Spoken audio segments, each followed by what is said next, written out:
দিন আগে একটা ভিডিও ভাইরাল হলো যে চট্টগ্রামে এক ইমাম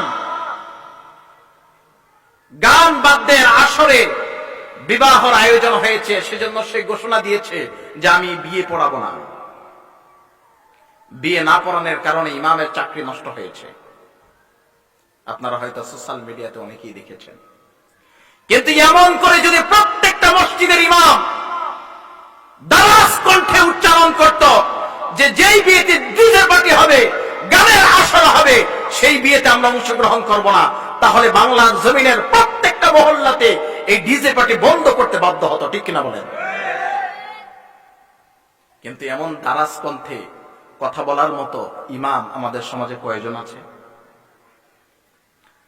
কেন বলে না? চাকরির ভয়ে। তাহলে তার মানে আল্লাহর ভয়ের চাইতে চাকরির ভয় বেশি।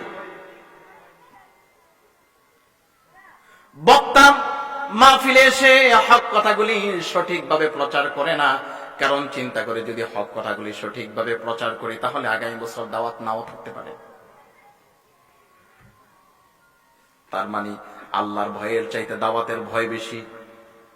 ঠিক না বলেন? কিন্তু না, দুনিয়ার জগতের সব ভয়ের চাইতে আল্লাহর ভয় হৃদয়ে থাকতে হবে বেশি।